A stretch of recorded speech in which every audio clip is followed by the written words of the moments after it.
Hello, guys. How we doing tonight?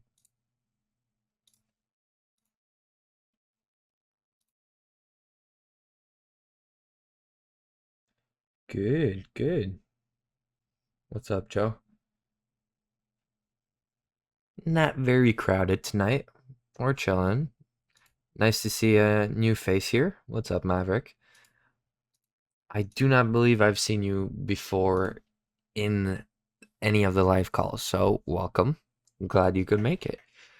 We'll be diving straight in, right? And I just want to start this off by heading back to our weekly chart as we did yesterday, right? And for now, we see a beautiful reaction off of this fair value gap. I just wanted to point that out and show off the divergence with previous week's low, right? And I wanted to remove all the fuss. So just by being in a weekly chart, that's where we can get insight, right? I understand that key SMT at key levels of liquidity, previous day high, previous day low, previous week's high, previous week's low, is of larger importance than any random SMT I can see on my chart.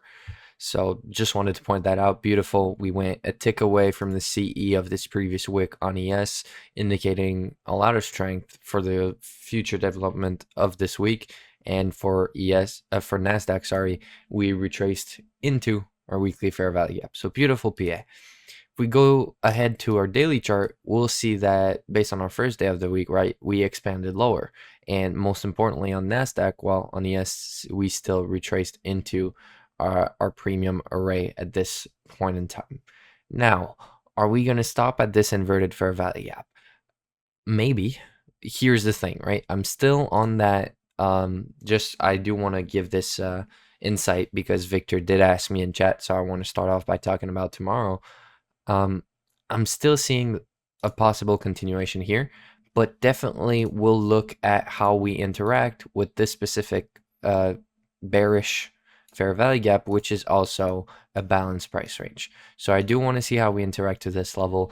We should not revisit this level if we are bearish. So when we are with it, I'm going to expect the invalidation, the inversion of this specific gap, look for setups off of it, and that's definitely later in the week. But we could still see this as just a retracement into premium, retesting the weekly open, and then continuing lower, since this is not what I would call a clean swing point, which we could easily expand off of. So a lot of stuff to be looking at for the rest of the week, but enough about that. Let's just dive straight into today, right? And I did post a picture on Twitter, which I want us to revisit at this moment. Give me a second. My cat is asking to come in. I'll be right back, guys.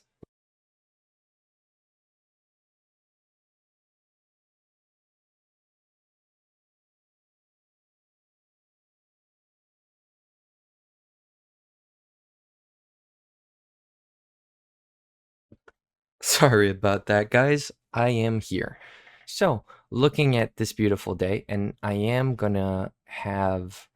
Why is this not showing up? Let's just go down to the 15-minute chart, just so we can see our sessions. In case you've never seen it before, I run London on purple. Then you have a New York AM session in orange, lunch in red, and then PM in green. So whenever you're seeing my charts with this specific indicator on, this is what I am referring to.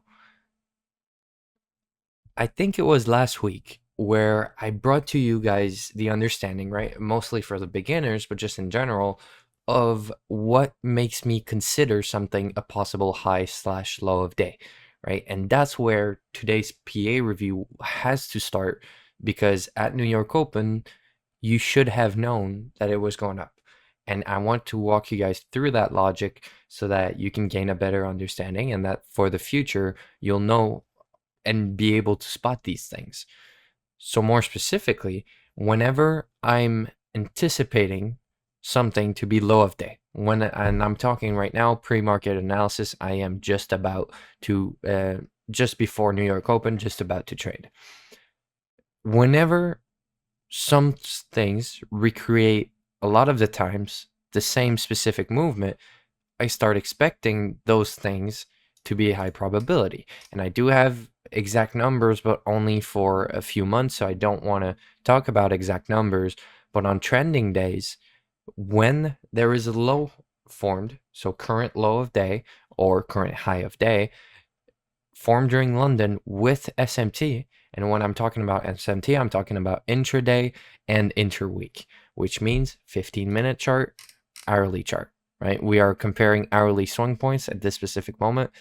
And whenever we have that form in London, well, during London is what I should have said here. And if we take into account also daily power of 3. So at this level, you opened, you had your midnight protraction into a bearish London, open. I call this open low, and then expanded to a high all the way to New York Open. You also had 10 a.m. news, which I waited to engage until then. You're talking about audio. Just everyone confirm. Can you guys hear me all right compared to normally? Or is the sound bad? I might be on the wrong device. Yes? Alright, alright. Basically, it might be your connection, or sometimes it's just about restarting your Discord. So just click on Discord, Control R. It's going to refresh the whole app, and hopefully it will work better afterwards. But continuing on this specific note, all right, Maverick's giving you a little insight there. But to get back to that, I just use these and there is no name for it. And I hate using a specific name for it because this is no specific concept, right? This is just basic understanding of ICT daily profiling. This is just, in my mind, at pre-market, a low of day candidate. So right now I'm expecting upwards prices due to where I was in my daily chart, right? I was in a bullish fair value gap right here. We retraced into a discount of my current range. I'm looking for an expansion higher. And if I look at my 15-minute chart, my daily time frame, right? My daily template, I'm in open, low, and now we're expanding to a high. I can expect us to continue going higher, especially with all these failure swings to the left. So I'm just bringing you guys along what led me to be looking for longs today, right? We had what is a trending day, a classic buy day, and we formed our low, which you could have expected as our low due to intraweek / intraday SMT, and taking into account the power of 3 plus the time at which the low was formed during London session, it was a very high probability that this would remain the low of day. Now, taking this into account and we compare both charts from today, we had very uncorrelated markets, right? So definitely not what I would call the cleanest day because it was very high resistance. We had a lot of consolidation, but that doesn't mean that there wasn't opportunity within, right? And it's always hard to be able to filter out which trade ideas will work and which won't. And like, for example, today with the SMT earlier, you would have seen ES as the stronger asset. But if you did wait until New York Open, ES had become, I believe, the weaker asset at some point. I am just trying to look for it. No, there was no SMT. There was just divergence everywhere. And just looking at my 15-minute chart, the first SMT that was present was us taking out this swing low during lunch. But let's dive into a 1-minute chart and taking into account that at 10 a.m. you have news, you would wait for news. So let me just remove this indicator so we can see something. And I'll also wipe the charts. Actually, I do not want to do that. I want to show off this specific gap, which if you did not see, was a 15-minute fair value gap. So whenever you're looking for trade ideas, it always have to align with your daily expansion, right? So that's how I use my intraday time frame, my 15-minute chart, to frame these daily expansion ideas. Now, let me just make sure this is truly 9:30 open. All right.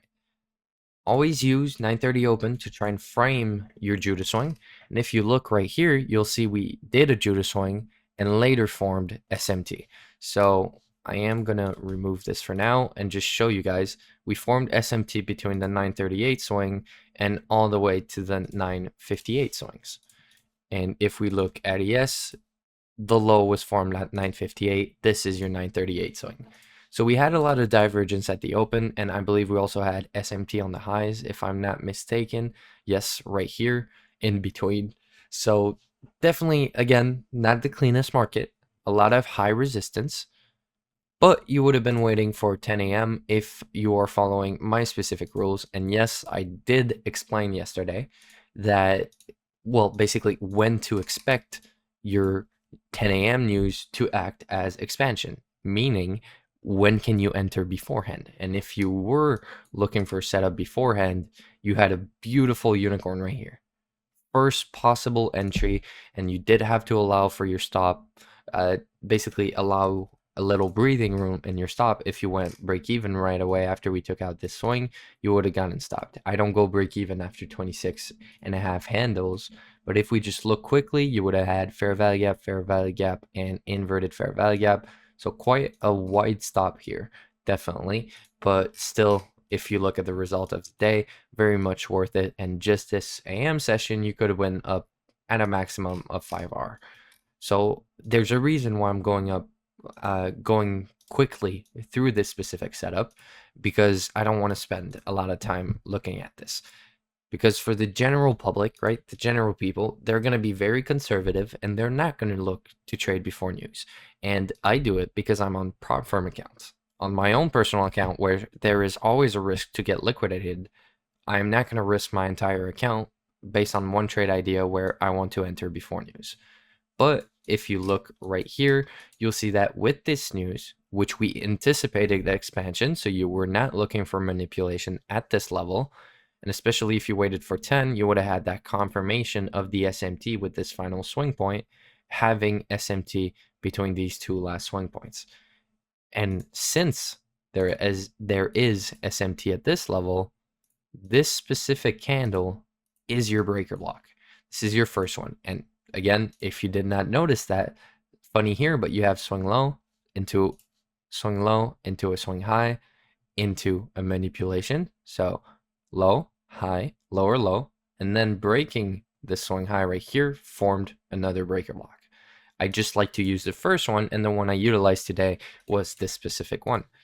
If I do mark out these candles, it doesn't appear so, but there is a fair value gap. A one tick fair value gap right here. If we look at the low of this, it is 19,838.25. And if we look at the high of this candle, it's 19,838. Always looking at the top left, open, high, low, close values.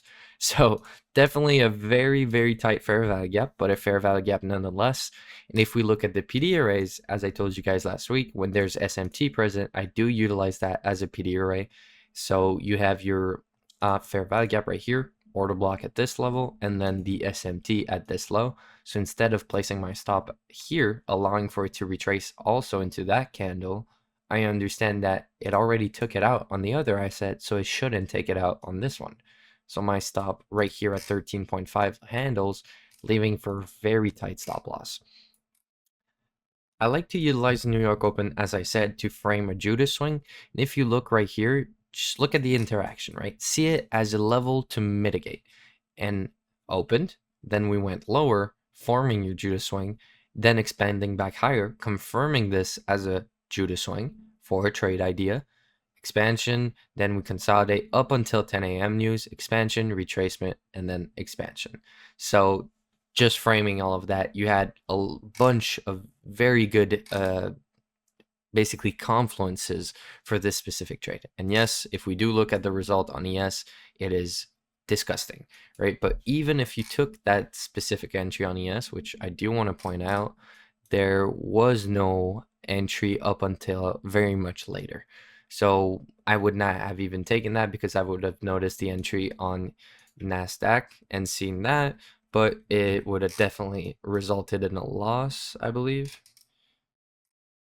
I do want to check it out. So let's just say we have very simple, just the swing high just before 9:30 as an objective, right?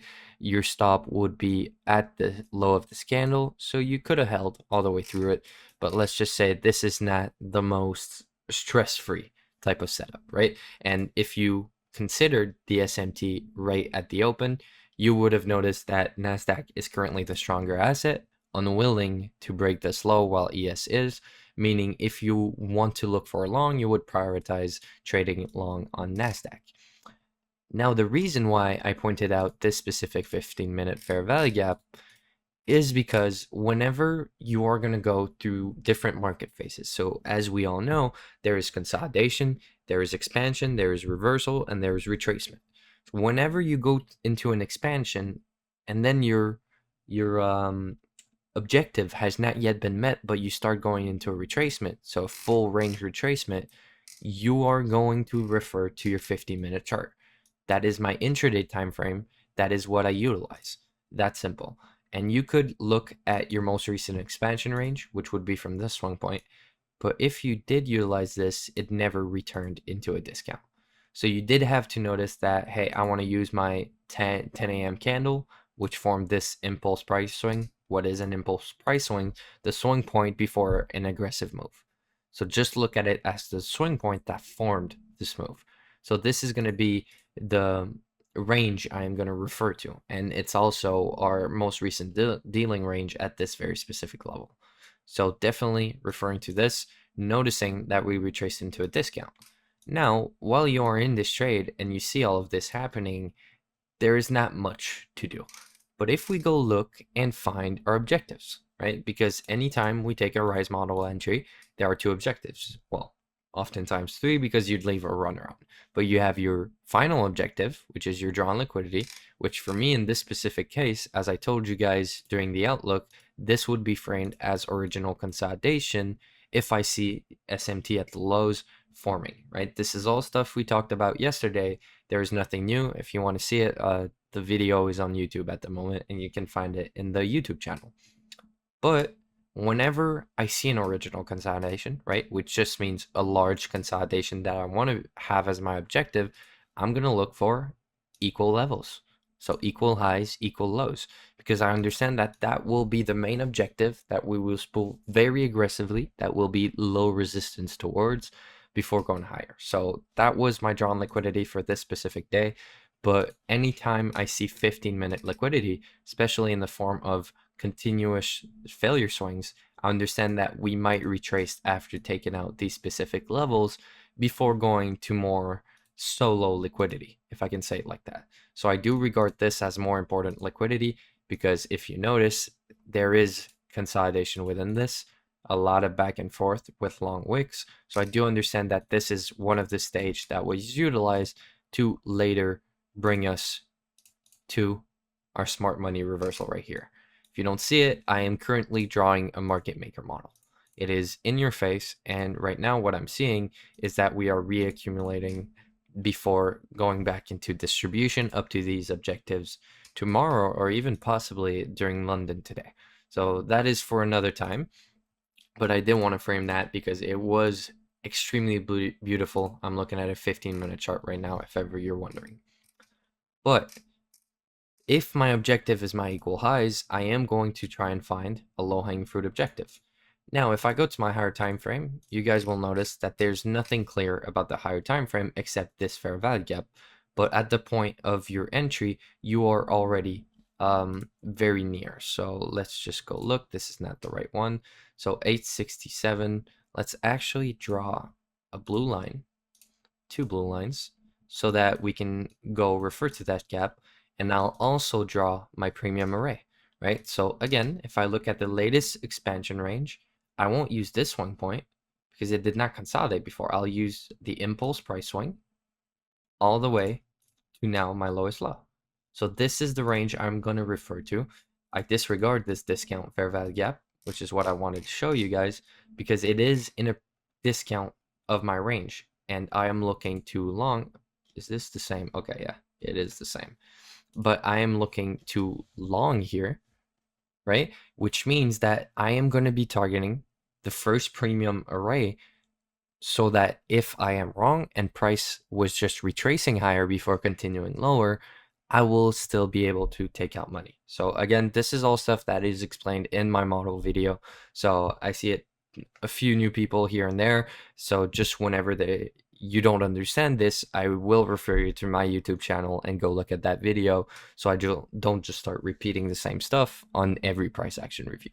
But as you can see, at the moment of your entry, you're right next to that gap, and you did not expect that gap to be respected. Although your premium order block, which I do believe it's this one, but I am going to mark it out clearly, because I am having a little bit more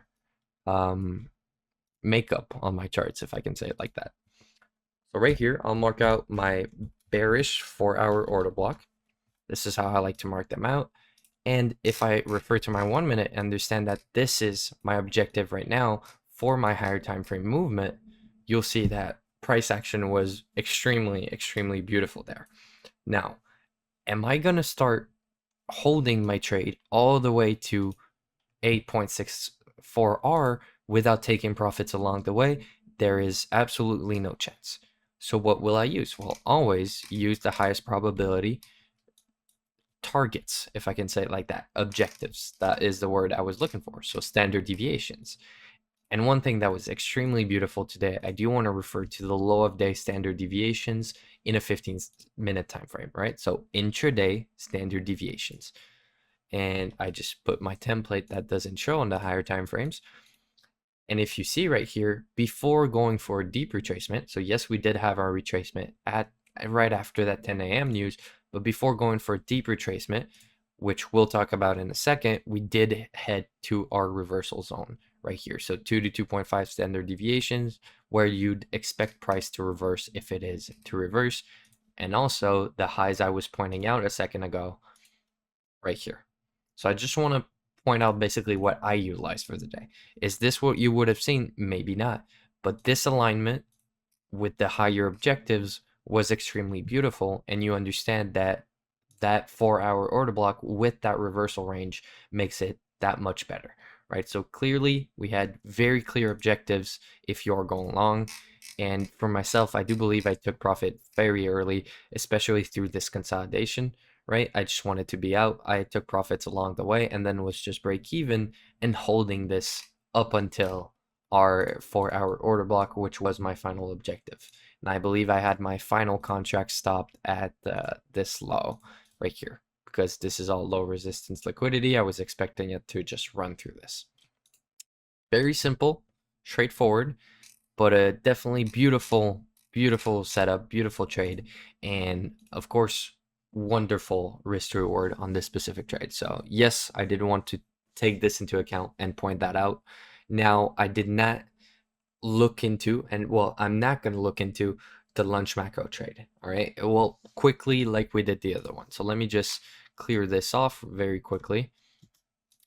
And we can look at the lunch macro, which is when 1150 to 1210 into the what ICT oftentimes calls the lunch silver bullet, right? Which, to keep it very, very simple, what do you expect lunch to do on a trending day? Well, before you know it's a trending day, you expect lunch to consolidate or retrace. There is sometimes a chance for lunch to reverse, but it is extremely rare and not a percentage enough to call it a probability.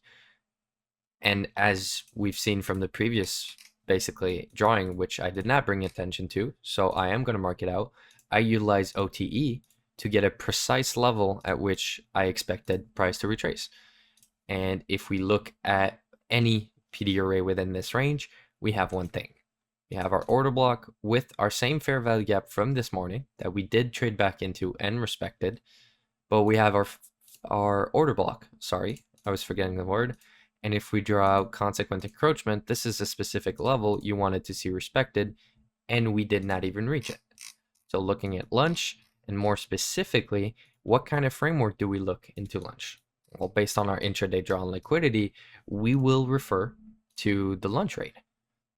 So looking at the range from 12 to 1, and I just skipped above. I just realized, by the way. So yes, there was a short here, short into a retracement. A good objective would have been the 15-minute fair value gap, which this is the high of the fair value gap. The low was right here, I believe.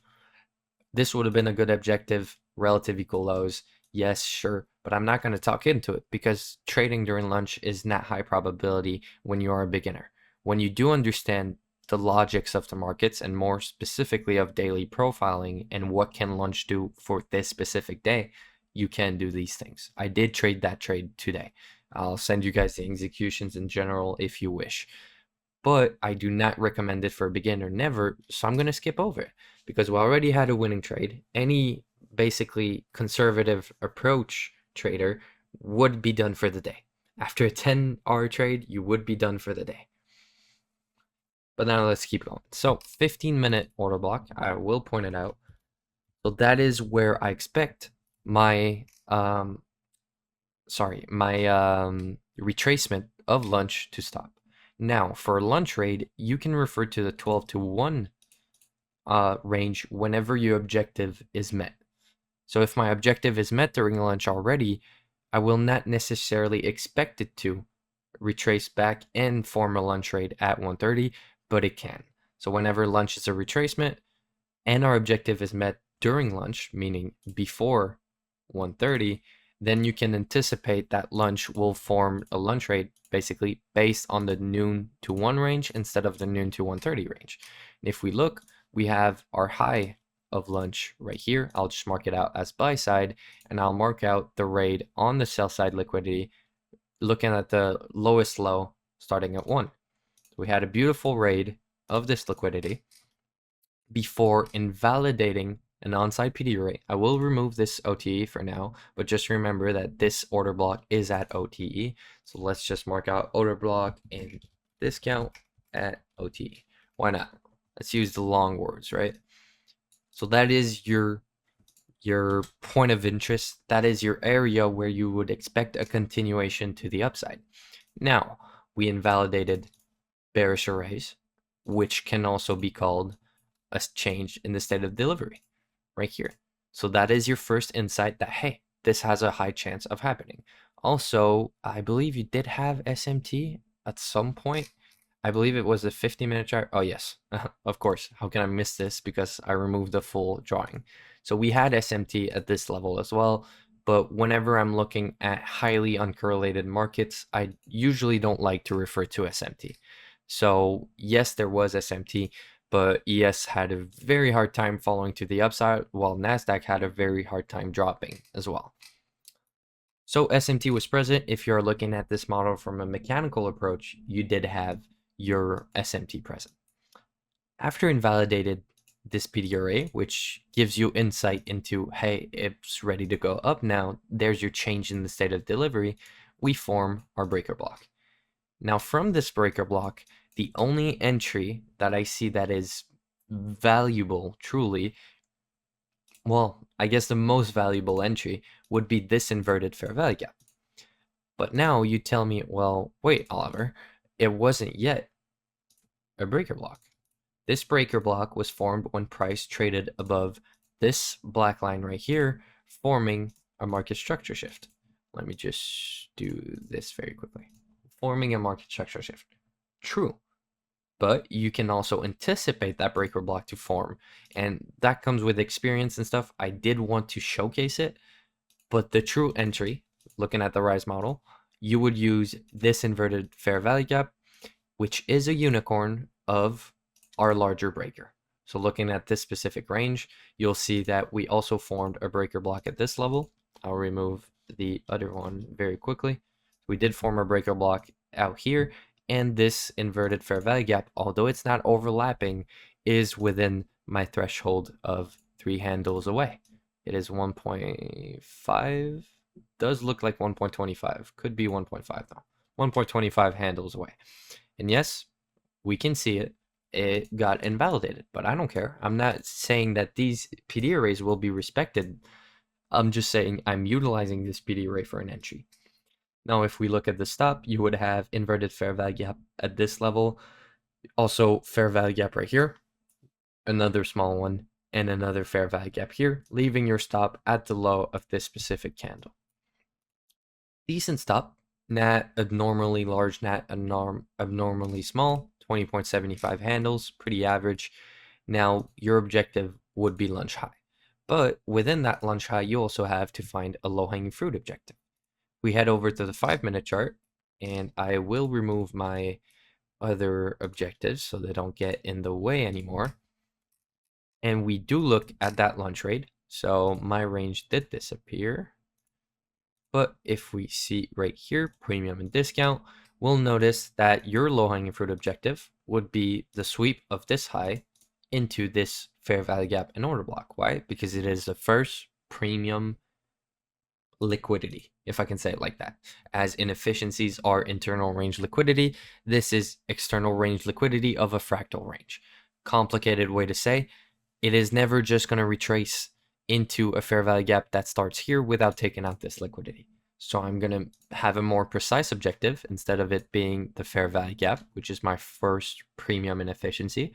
I'll have the target, which is not even one handle above. What is that? That's 11.25 compared to, yeah, exactly one handle above. Because I do understand that price will target this liquidity in a lower time frame if it is to now reverse and continue lower. But you'll notice that if we head over to a 1 minute chart, this is under 2R. It is 1.5R. It doesn't mean I cannot take this trade, but it does mean that I won't be looking for full low-hanging fruit. I will just take a small partial. Meaning if I have 3 contracts, where I'd usually take off 2 contracts at a low-hanging fruit and leave on 1 for the full objective, now I'll be more looking for 1 to take off here, and then 2 to take off on my objective. And I do want to head over to the 15-minute, which is not part of the approach, but we had a beautiful 15-minute fair value gap here that we did inverse. And as you can see in the next candle, I do want to zoom in so you guys can truly see.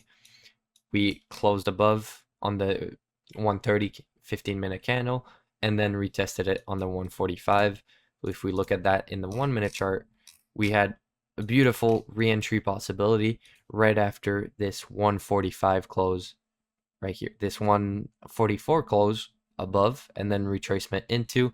So if you were looking to partial here, you could have just waited for the next candle, seen this inversion fair value gap, and then understood that the respect of this would basically propel price to higher prices. So you did have a lot of confluence there. Also, always looking at standard deviations. I'm going to look at the breaker block standard deviations in this specific case because I understand that they are the highest probability, while also pointing out my manipulation leg. You'll notice one thing. Well, this partial is a great objective. We could sweep this partial into a reversal range, continue lower, and then you have first standard deviations of the manipulation leg, which lines up perfectly, well, almost perfectly, with my 15-minute liquidity that is also, again, in the reversal range of this morning. So a lot of different ways to add confluence. I don't always showcase all of them, but I always say that standard deviations will make any objective you have extremely higher probability. 1.5 R into a final objective that would have given you 4.3 R. Now, I'm going to be honest, you guys all saw in chat.